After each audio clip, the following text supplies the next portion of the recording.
1 декабря в стране начинается эксперимент, в рамках которого иностранные граждане, въезжающие в Россию без визы, должны будут предоставлять свои биометрические данные, в том числе изображение лица и отпечатки пальцев. Уже к концу июня 2025 года власти планируют установить необходимое оборудование во всех пограничных пропускных пунктах. Сегодня же в стране участников СВО, заключивших контракт с Минобороны на срок не менее года, освободят от выплаты просроченных кредитов до 10 миллионов рублей. Это касается только мобилизованных и призывников, кроме курсантов военных училищ и вузов, а также для заключивших контракт с 1 декабря 2024 года. Правило распространяется и на супругов военнослужащих. Также с 1 декабря в России запрещена информация по созданию VPN-сервисов. Приказ об этом еще в ноябре подготовил Роскомнадзор. Под ограничение попадает научная, научно-техническая и статистическая информация о создании таких сервисов. С 4 декабря вступает в силу запрет пропаганды child-free. За нарушение физические лица будут штрафовать от 50 тысяч до 100 тысяч рублей. Для должностных лиц предусмотрен штраф от 100 тысяч до 200 тысяч рублей,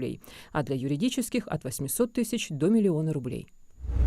Владимир Путин подписал закон, предусматривающий уголовное наказание за незаконный сбор и передачу персональных данных, штраф до 300 тысяч рублей, 4 лет лишения свободы или принудительных работ на аналогичный срок. Если преступление совершено из корыстных побуждений или группой лиц по предварительному сговору, наказание составит до 10 лет лишения свободы со штрафом до 3 миллионов рублей. Кроме того, президент утвердил закон о незаконном использовании персональных данных детей. Наказание предусматривает штраф до 700 тысяч рублей. За нарушение в работе с биометрией наказание для госслужащих составит до 300 тысяч рублей. Для компаний до миллиона рублей. Вводятся также штрафы до 15 миллионов рублей за утечку медицинских персональных данных.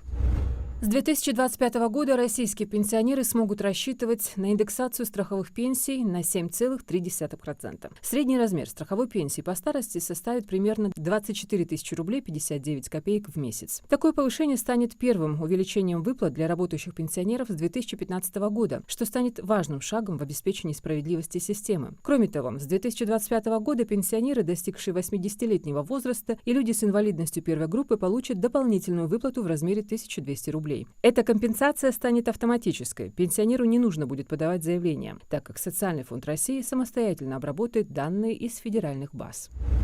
Кабмин утвердил правила обязательной маркировки отдельных видов косметики, бытовой химии, бакалейной продукции, а также смазочных материалов моторной жидкости. Уточняется, что маркировка будет поэтапно введена с 1 мая по 1 октября 2025 года для отдельных видов косметической продукции и бытовой химии, а для бакалеи с 1 мая по 1 июля 2025 года. Для автомобильных жидкостей маркировка будет введена с 1 сентября 2025 года. Кроме того, ранее правительство расширило перечень товаров, которые нельзя будет купить по истечении срока годности. К ним теперь относятся корма для животных, консервы, растительное масло. Минздрав разрабатывает концепцию развития первой помощи в России до 2035 года. Она сможет обеспечить широкомасштабное обучение населения навыкам ее оказания, сообщил глава ведомства Михаил Мурашко. Основная цель концепции состоит в уменьшении и предотвращении смертности от внешних причин и разработке единой системы оказания помощи. Также разрабатываются новые порядки оказания первой помощи с более широким перечнем мероприятий, куда входит использование лекарств лицами, которые прошли специальную подготовку.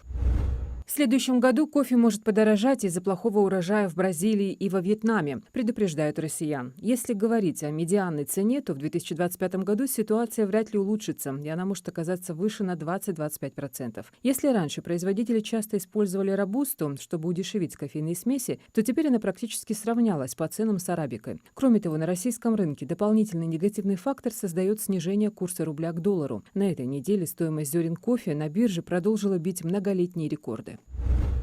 14 декабря в 15:00 в Доме культуры села Экажево состоится мероприятие под названием «Музыка свечей». Концерт объединит шедевры кино и классическую музыку, обогащенные национальным колоритом. Организатором выступает молодежный совет администрации Назрановского района. На концерте зрители смогут насладиться выступлениями талантливых исполнителей, представляющих различные регионы России. Билеты на концерт стоят 700 рублей, а средства, собранные от продажи, будут направлены на развитие культуры молодежных инициатив.